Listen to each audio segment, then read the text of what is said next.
So, hi, Jenny. Thank you for being here. How are you? I'm good. I'm excited to be here. Yeah, I'm so excited to hear from you about your story. You've especially like really taken your knowledge base and turned it like directly into copywriting, and I think that's really interesting. And so I can't wait to hear about it. Do you want to just maybe start by kind of, you know the drill if you've seen these before, kind of just sharing with us who you are, a little bit about you outside of copywriting is always nice, and then kind of what your story looked like, and I'll ask you questions along the way. Sure, perfect. So I'm Jenny. I am a copywriter now. It's fun to be able to say that. I live in Grand Rapids, Michigan, so the northern, but we're very outdoorsy in this area.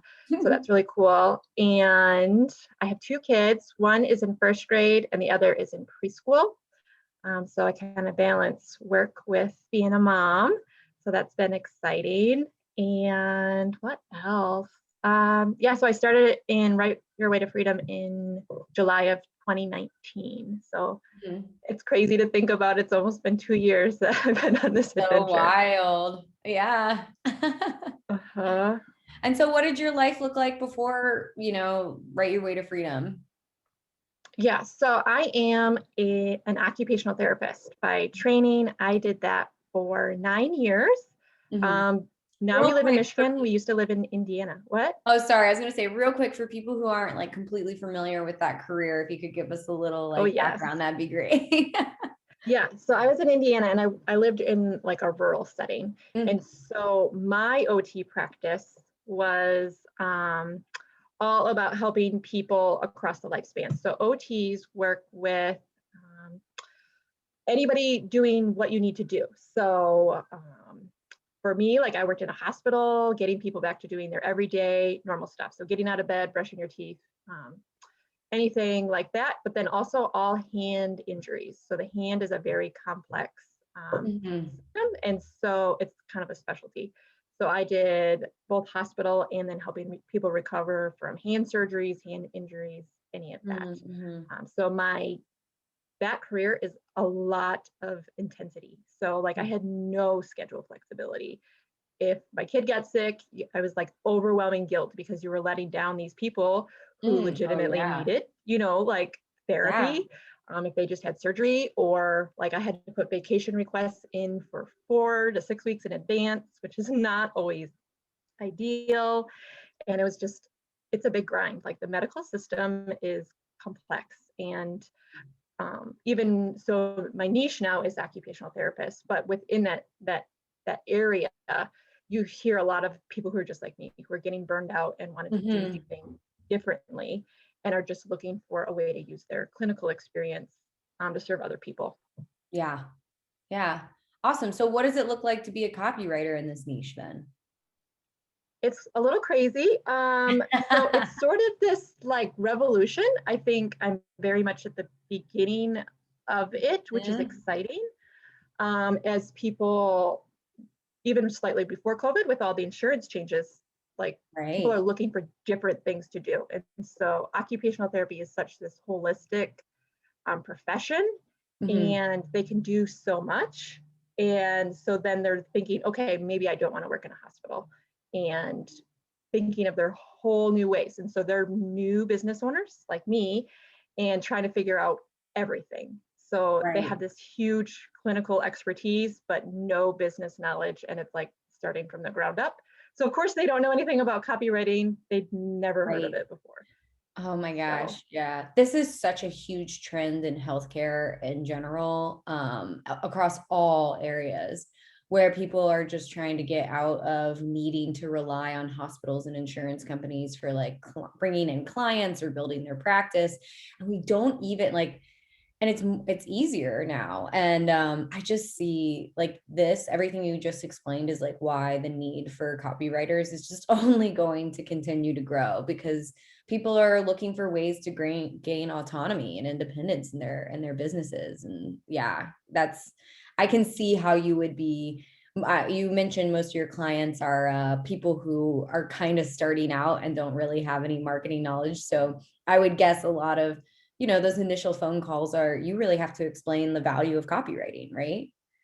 Yeah. Yeah. I mean, it's huge. I mean, they haven't necessarily even done the work to figure out their brand or, Right. I mean, Right. it's really coaching people through the basics. And I think Hmm. that's been a big challenge because they are not used to working with like outsourcing anything. They Hmm. don't like it's really usually starting at the beginning. And Hmm. so that's been a huge challenge because they're not used to paying for it. And the price, the sticker shock is overwhelming to Hmm. them because you have to explain the value so much more because they don't have any experience. Right. Wait, can you go into kind of what that might look like? Because I think that would help a lot of people to hear, like, what do you say to people when you're talking about your prices? Or I don't know if you have a story that stands out, but it would be great to hear you speak to that a little bit more.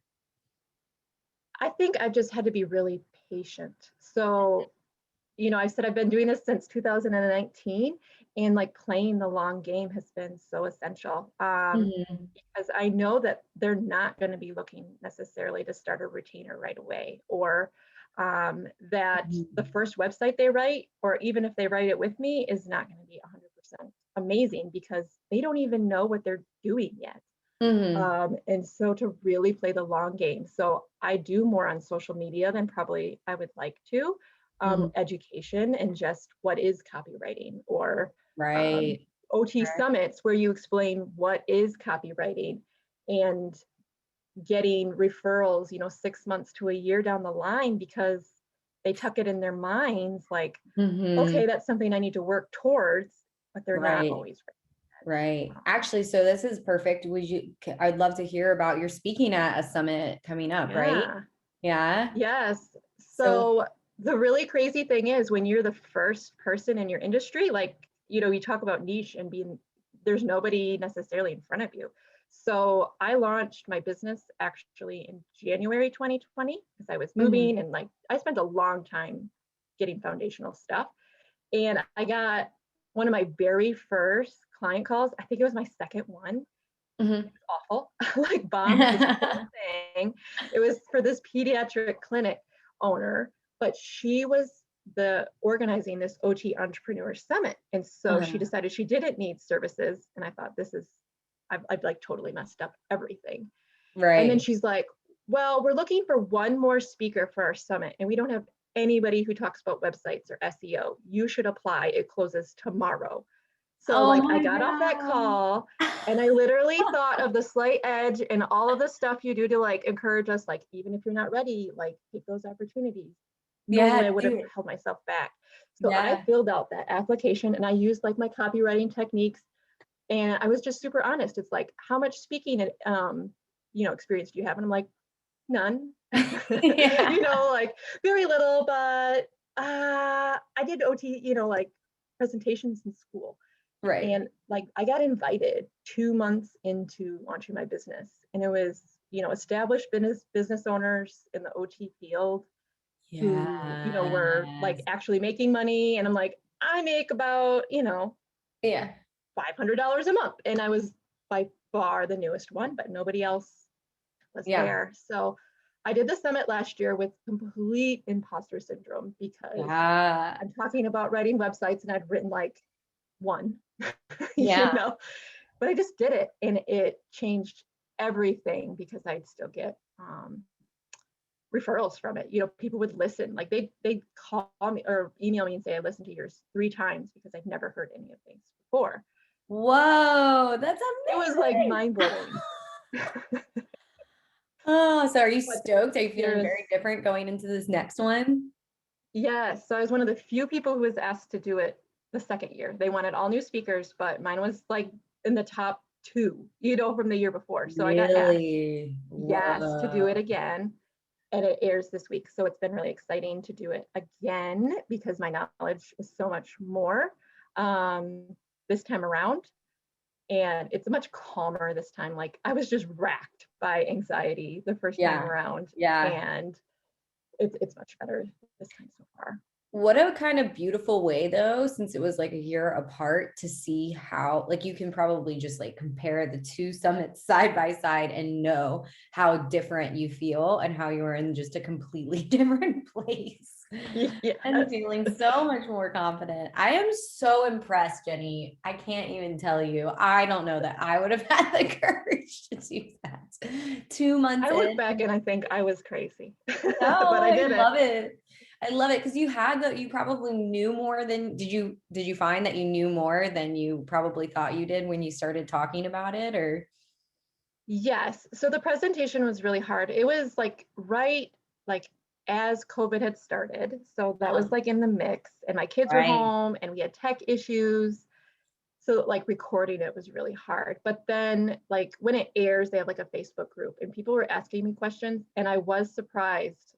Like I literally did You know knew the the answers. answers. Yes. Yeah, like somebody had this like weird question about, her website was ranking low, but somebody else was high. Like Mhm. if you Googled her, somebody else showed up. And then I was able to point out, like, oh, they copied and pasted your content. Like you have duplicate content. You need to get the other people to take your content down. And I couldn't believe like this crazy situation. And I actually just You knew knew. the answer. It could help her. I was like, Oh my you got to get them to gosh. take the content that they swiped off your website off. And it was Yeah. crazy. Oh my gosh, that is wild. That's so exciting. So, are you at like max capacity with clients right now, or are you hoping to get a few more from this summit? Or what's That your is really hard. I'm probably at max capacity with the idea that summer is coming. So I try to taper down in the summer when Mhm. my kids are home. Mhm. So that's not ideal. But this time I set up a email list. So I'm hoping to just scuttle them all onto an email list. And Nice. then that way I can stay connected with them later. Because I Yeah. can't write, you know, 50 websites over the summer. Like that's just Right. not Right. You possible. could also bring on other people, other writers, you could bring on other writers. You could also sometimes I just give away leads because I'm like, I don't have Yeah. I don't have time to like do all of this. But yeah, and then also definitely putting them on an email list is so, so, so smart. That's great. Do you have an ongoing like newsletter or is this gonna be your first time with an email list? No, so I didn't even know that it was going to work out, but like my new year goal in January was to set up an email list, Mhm. just because of that, like that long-term game I'm talking about and trying to Yes, get them yes. up to speed. So I set up an email list. It has like a welcome sequence, and then I do like a bi-weekly storytelling thing with tips. Yeah, Just I see it as a great practice too. Like it makes yes, me sit down and write and tell some of the stories that I have in me that I don't have anywhere else to share. yes. And just share some knowledge because I mean, probably nobody here knows what OT is. And Mhm. so it's such a misunderstood profession. And Mhm. like my belief is copywriting is this huge tool that like my profession should use, even if I Yes. can't help all Yeah, these people. Maybe like people would know what it is eventually if they write totally. with copywriting techniques. Yeah, absolutely. I feel the same way. That's why when I first like started learning about copywriting, I was like, this is applicable to everything. Like Yeah. every business needs this across every niche. Like this is everything. Yeah, so one of the questions that kind of popped up into my mind when you were talking about being the first in your industry that really I'm really curious about was when you were first starting and deciding on a niche, were you worried because you didn't see anyone in your area or in your niche, or were you just like, this is what I know, this is what I'm gonna do? That's a good question. I feel like I should have been more worried. Like I'm so I glad like you went through weren't. the I feel like modules and I did do it with an open mind. I did not pick OT right away okay, because like I said, my profession is so broad. Like I could legitimately write about a lot in health and wellness or medical, right, like totally. parenting, sensory stuff, anything. And I came around to, well, pediatric therapists are usually independent of large medical systems. So that would combine my parenting knowledge, and it's kind of an interesting thing to write about. And so that's what I picked. I think I really love my profession. And so the idea of combining made a lot of sense. Like I Yes, wasn't burnt out on the topics. I love my continuing education and all of that. So for me, it made perfect that. sense to take that and run with it. So That's that's how I landed on it. amazing. I love that. I love your story so much because there probably aren't, do you know of any other copywriters in your niche? Oh, you do? Okay. Yeah, so they're starting to pop up more, and there have been people that I've run across.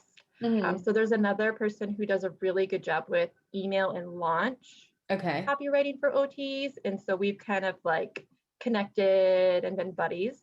That's But there's not a awesome. lot who do websites, so I've gotten a lot of work through that. Okay. And there's a couple other smatterings who Yeah. are there, but maybe not as quite um, on social media as much as I am, I would say, besides Yeah. the other email copywriter. Yeah. And who were some of your first clients? Like, how did you find them? How did you pick them? And, what did that whole process look like? So I am one of the few people who has not done a lot of cold emailing. I got a ton off of that, the summit, right? Oh, Um, yeah. Yeah. but I took the Facebook group idea and LinkedIn. So I'm a social media kind of connector. And Nice. that's where I'm lucky because with the OT credentials, I can get into the groups, so the OT Right. entrepreneur groups. So I did posts in those and really connected with industry leaders. So Hmm. I've been asked to, they'll do their business coaching programs and I'll get asked to be a presenter for a module or something. Nice. So that's how I've really done it. So a lot of connecting on Facebook, and now I'm getting more like word of mouth referrals. Nice. So they'll Nice. talk to each other and recommend me. So I haven't done a ton of cold emailing, but No, that's it's fine. I all mean, there's so many organic. different ways to get clients. So what were some of your first, were they all clients that came mostly from that summit? And are they all OTs who have their own practice? Like who is your client, your ideal client?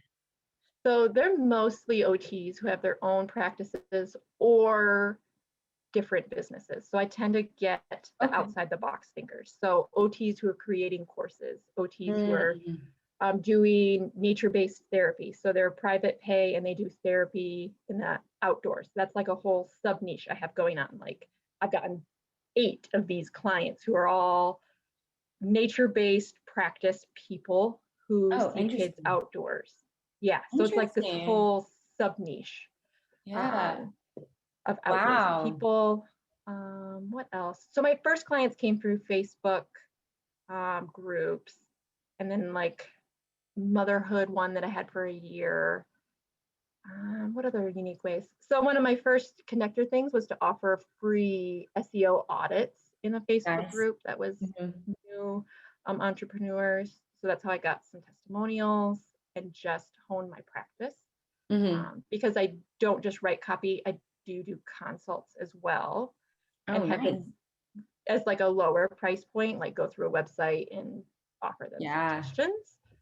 And I really enjoy doing those because it helps a lot of those business owners who are new and they're quick, so I can get them in and get them out and kind of build it. So that was one of the first things that I did, and it really helped me with my confidence too. So instead of having Mhm. to write a whole website, to go through and offer recommendations and see Mhm. what worked and what they knew, because with OTs I had no idea what they actually knew, and it was Right. about what I Right. thought was very little.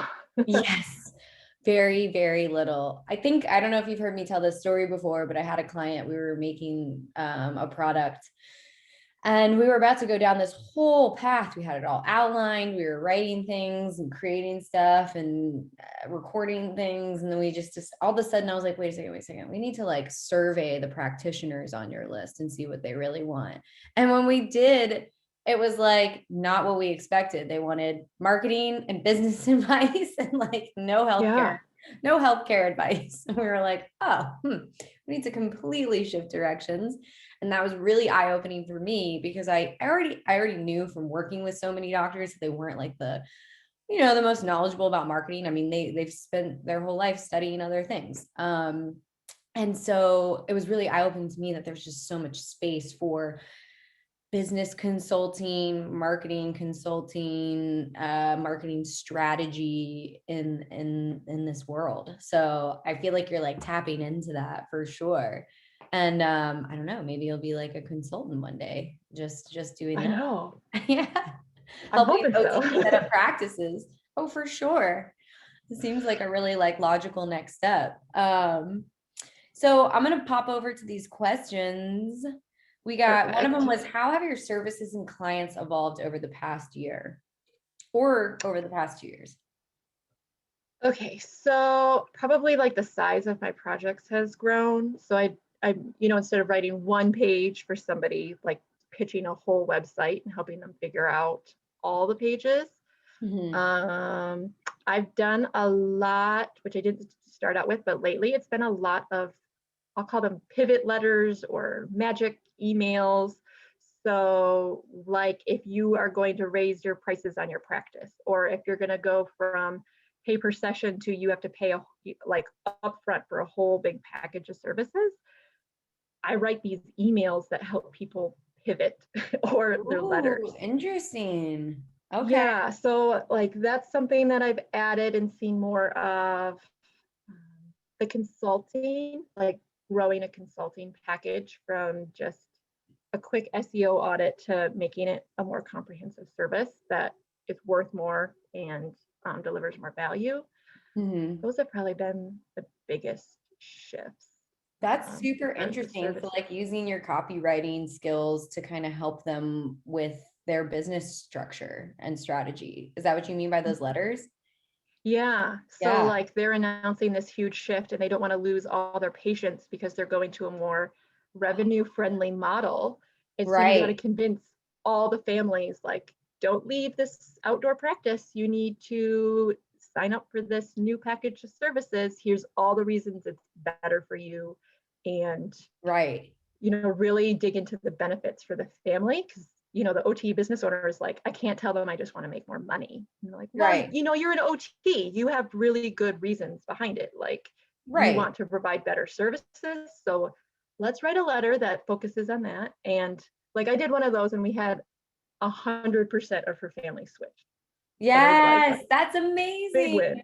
Yeah.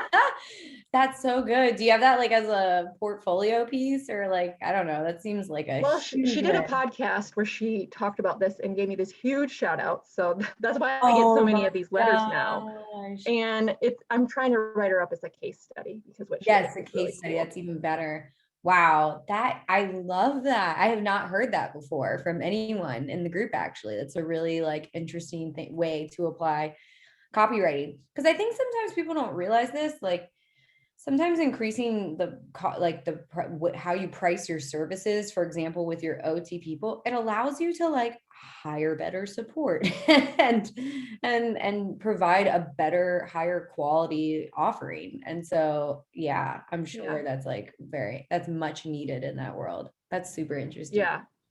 And the Anything else you curious want thing to? about this is Mhm. she is now launching a course. So she Uh-huh. is now going to train other therapists on how to uh, go to her model, this package pricing model. So it's really cool to see how people in my industry are starting to think differently. And so by Yes. doing that in her practice, now she can teach other OTs. And then Yeah. I'm cheering them all on because they're all going to make more money Yeah. and be able to hire copywriters or do Yeah. more in the world. Yeah, that's awesome. I'm like so fascinated by all of this. I just think it's the way everything's moving. And I think that it's just really exciting for us as copywriters.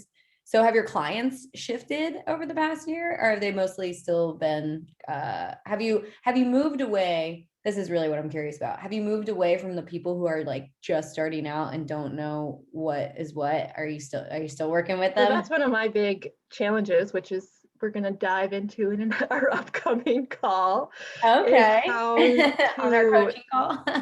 yes, All right, is getting how to some shift that. insights.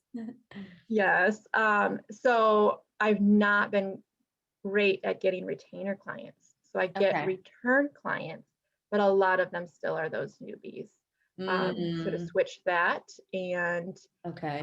so one of my ideas is to switch to a course where I would teach OTs how to write copy, like the basics of copy, to kind of Yeah. shift all of the newbies into that model, and Hmm. then stick with the higher ticket items, like a whole website or something like that. But it's Yeah. an area that I want to grow into. Yeah, a whole website, but also helping people with their, like, if people in your industry are starting to write courses, launch copy. I feel like you guys, everybody in the student group has been asking about launch copy like crazy lately. So I'm going to make a lesson on that. But yeah, I feel like that might be also a good shift too. We can get into that more. The next question was, what other mom entrepreneurs do you follow and love?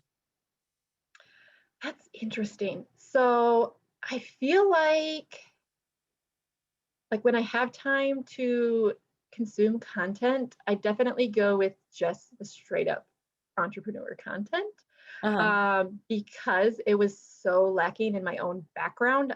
I feel like I'm trying to grow it. Mhm. So I will say that I've kind of talked about, I definitely resonate with my ideal client. And so, like the OT entrepreneurs, they tend to be like super holistic. And that's how I see my life too, Mhm. where all parts of your life need to work together and you need to come up with routines and strategies, um, to find balance. And Right. so I probably get that frame of reference within my niche. So in the Facebook groups, that's what they talk about and they support with each other.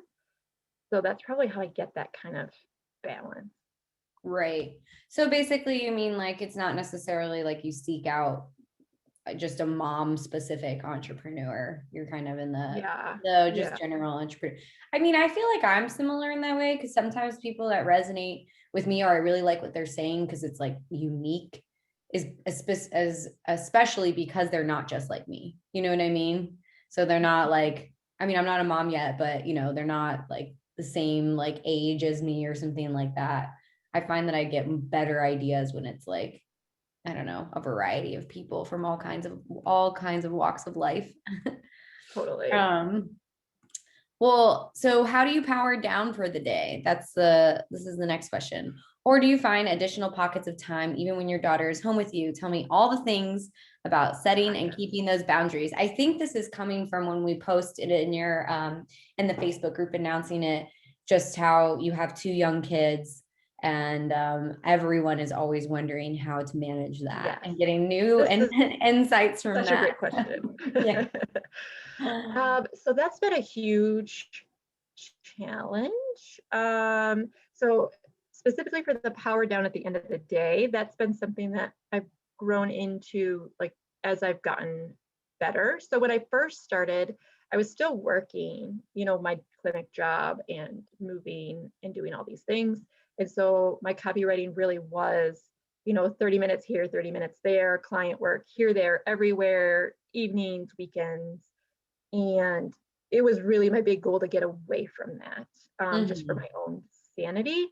So I had great intentions, and then COVID happened, and I had to go back to my kids at home. And that was a really hard thing emotionally because I felt like I'd finally gotten my business set up in January, got my daughter enrolled in preschool. So I'd have some hours in February, and literally she went 3 weeks and everything closed. And on an emotional sense, that was devastating. At Yeah. the same time, my OT entrepreneur is happening, like my business is taking off, and Mhm.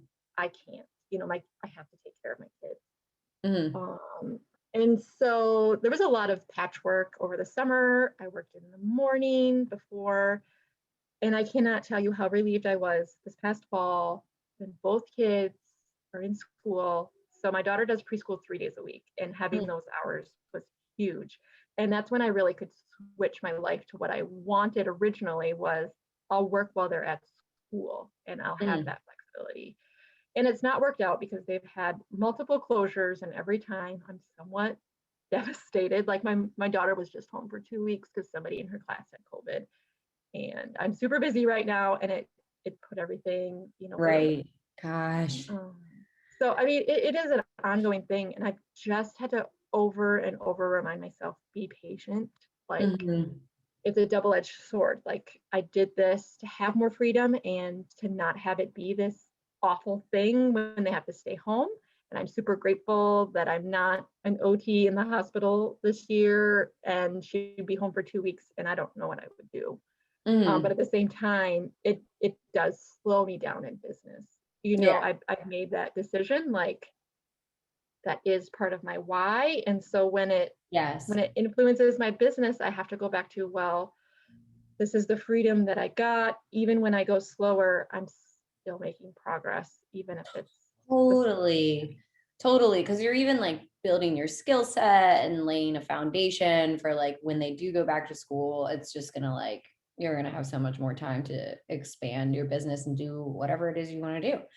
That's, yeah, Yeah. I know that's been so hard for so many people. I feel like it's changing though. Like, hopefully it stays that way. Is there anything else I do want to touch on, because I think that people are often surprised. I have heard from so many people, especially moms, including yourself now, that like doing 30 minutes here or there does add up. And I think Yeah. people are Yeah. always surprised that that's the case. Yeah. So I just try to be really intentional. So on the days where she's in school for real, Yeah. like, those are my writing hours, or I keep track of which tasks are the highest priority and make sure to really knock them out during those times. And then move to the less important stuff on the day she's Mhm. home. So answering emails, maybe writing a proposal, a first draft, or Mhm. not doing client calls. That's super nerve-wracking for me to do client calls with her around. Yeah. Um, and my housework. So kind of that idea, if you keep your home ready, for you to work in, then when the time comes, I'm not thinking of other stuff. So if I can include her in Right. my housework and knock that out on the days that she's home.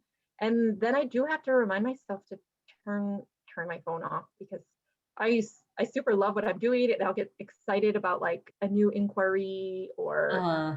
a client gets back on a draft, and I like really want to hop onto my computer and I just do it, know. like, so much. And then Uh-huh. I'm like, no, I need to keep playing Shopkins. Like, this is my time with her. Next year she'll be in kindergarten, and so Yeah. it's a tug of war sometimes, I think, to Yeah. figure it Yeah. out. Well, it sounds like you're doing an incredible job, especially at having some self-control in some areas where it's really tough. I know that feeling where like a client email comes in, you're like, it's her in. I want to see what they said. And also just with prioritizing the biggest, most like high priority, usually the ones that you kind of want to procrastinate on the most first. Because I mean, I know that I would love to just jump to all the easy, feel good, like check that off the list items.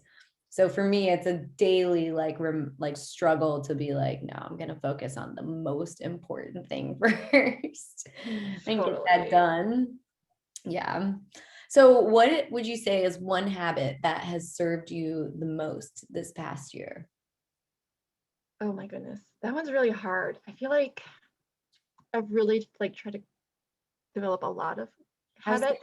gonna say what you Uh, just said was definitely one of them. Yeah, Being really yeah. intentional with your time. Setting up as much systems and processes has been really important for me.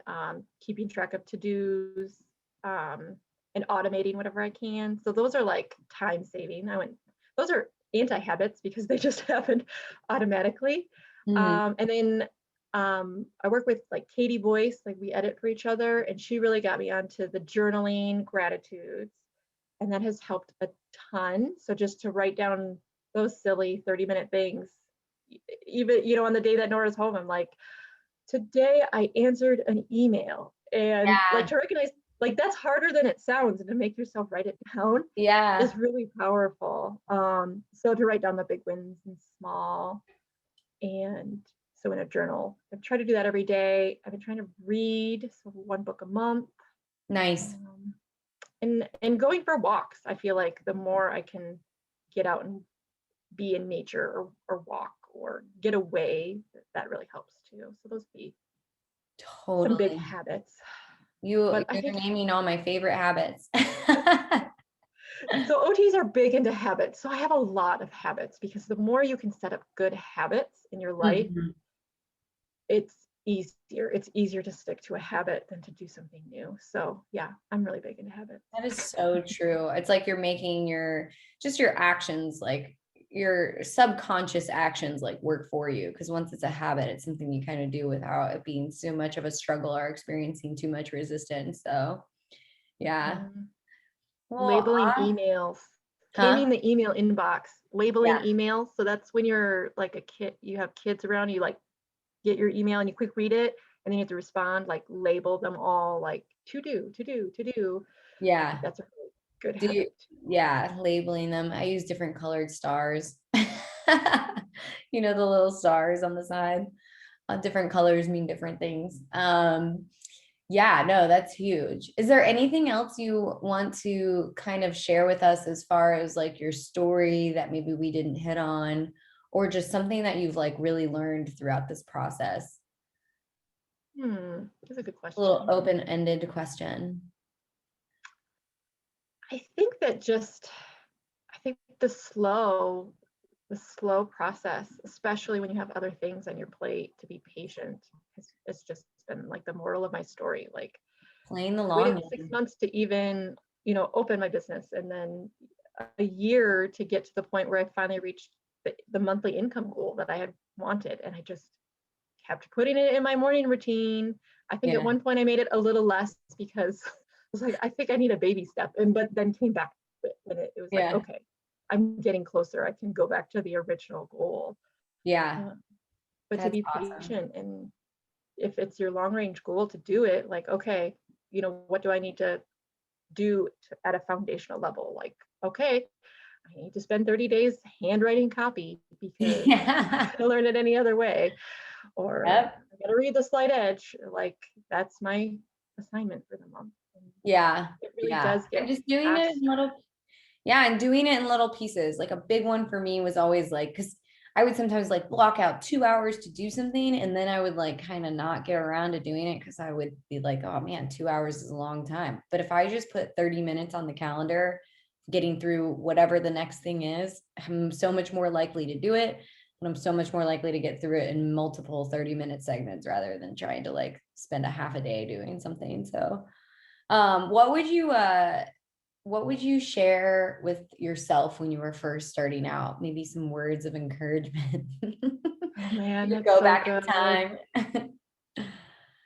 It is possible. That's what I would say, because when Mm, you go from like a profession, like like I'd walk through the hospital, people would know what you did. Nobody else in the whole world would. But like like I had a certain amount of respect, and like I had put education into accomplishing that, and it was the solid career that my family said, "Yay, you get a paycheck and you have that respect." And then to do something that nobody had ever heard of, and it just felt so crazy, like totally outside my character set. Like I'm a very responsible like person, love stability, and then to find this idea and just do it was like really insane. Like still my family is not sure what I do, and they're like, I can't believe you had that in you. And I said, I can't believe I did either, but I did it. And so I think I remember laying in wake at night, like waking up at 3 a.m. and going, is this like the worst decision I've ever made? Is it gonna work? Our oh, OTs gonna buy this? And then to just stick with it has been the biggest thing, to remind myself, well, I just got to keep going. I don't have to be the best writer. I just have to meet this need and then knock it out and move on to the next thing. Um, so yeah, just to keep going, and it is possible at the other yeah. end, Wow, I even if it's love slow. that. That was so, I was gonna jump in there and ask you what your family thinks now, now that you're doing it, because my family was the same way. They were like, what in the world? Do they see it Totally. now? Or are they like, okay, this is working?